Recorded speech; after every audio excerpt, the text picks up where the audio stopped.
What's going on, everybody? Logan here for a new video, and today I'm answering another subscriber question, and it is, should they buy a Ecoboost or an older Mustang GT? And I'm gonna give, pros and cons for both. And since I have experience driving my fiance's Ecoboost, she has a 2017, and of course my 2012 Mustang GT that I've had since 2015, I'm just gonna give y'all my honest opinion, and then, my fiance's sleeping, but we're gonna go up there and get her opinion a little bit later in the video. Now, as far as pros for the 2017, I would say that the interior is far better than the S197. It's just a lot more modern, feels like you're in just a more modern car, and it's just overall better. There's more room for the driver and passenger, but one negative as far as the interior goes is that the back seat of the S550 is non-existent. I can't even sit properly. Like, if I'm in the back seat, I can't sit up straight.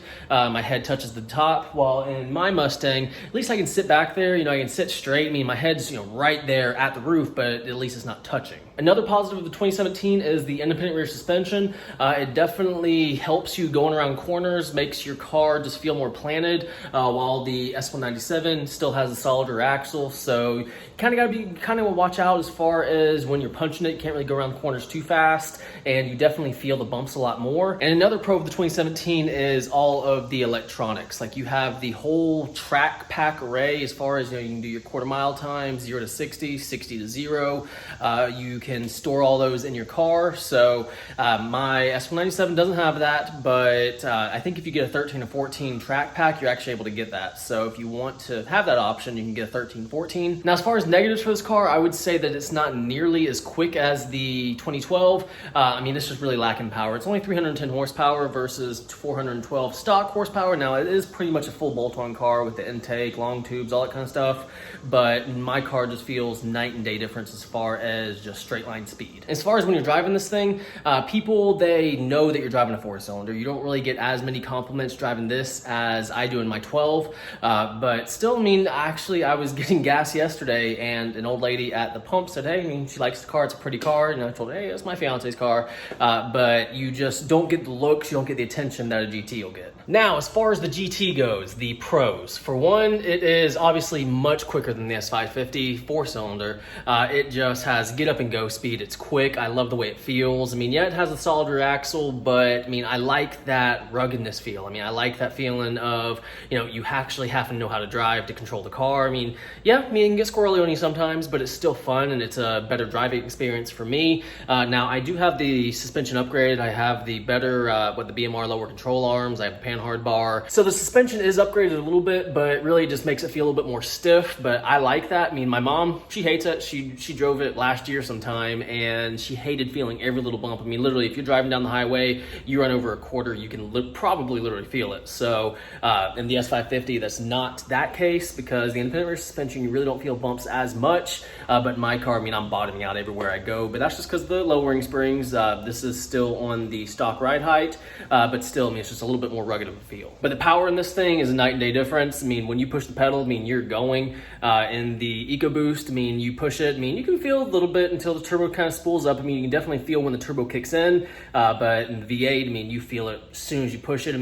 These things are similarly priced, but for about the same price, you can get either car. And as far as insurance goes, insurance is almost the same. So the argument that, the insurance on the 4-cylinder or the V6 is a lot cheaper versus a GT, if you go for the older one, it's not going to be that much. Actually, I think, the Ecoboost is a little bit more. I think it's like $10 or $20 more, but that's nothing in the grand scheme of things. Now, as far as another negative with the S197, the interior, like I already said, it's a little bit more outdated. They've had pretty much the same interior since 2005 with some small little upgrades, but the S550 definitely takes the cake on that. The interior is a lot more comfortable, and even like the heated and cooled seats you can get on the premiums, night and day difference. Now, as far as another negative with my car is there's no warranty. Not only am I over the miles, but it was made in 2011. It's a 2012 year, but it was made in 2011, so it's 9 years old, and there hasn't been a warranty on it since 2017, because when I first got the car,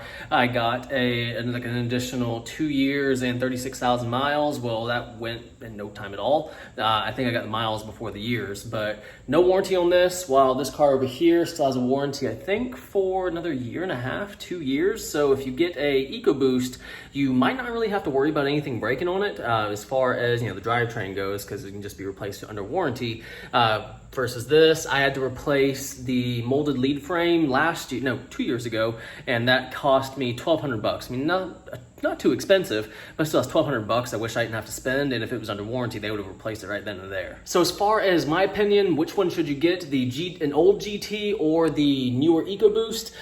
Me personally, I would go with the GT, because, you know, if they're the same price, insurance is roughly the same, and you can get a car with roughly the same amount of miles, I mean, just get a GT, because you can probably get a premium. It's going to be faster, sounds amazing. I mean, this Ecoboost, I mean, sound isn't really there. I mean, I'll just be real there. I mean, we have the blow-off valve on it. I installed it a couple weeks ago, no, about 2 months ago.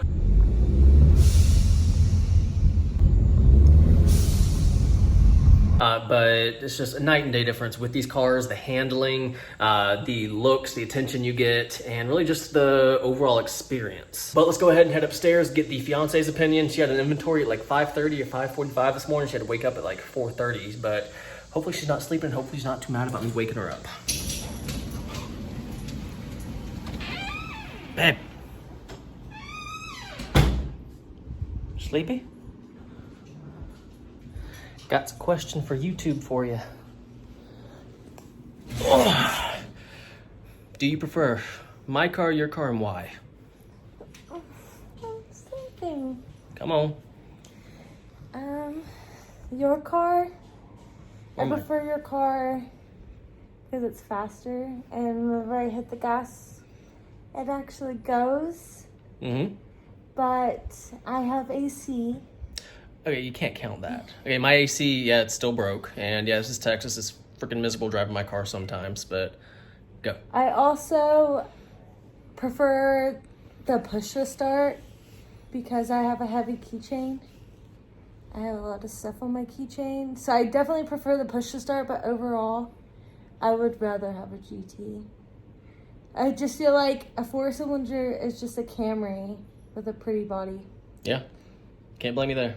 So, have it straight from her mouth. Old GT wins over new Ecoboost, at least for us, and we've gotten the opportunity to drive both. But guys, that is it for this video. I'm gonna let her go ahead and get back to sleep, but let me know what y'all think on the, you know, newer Ecoboosts or the older GTs. Just let me know down in the comments below which one y'all prefer.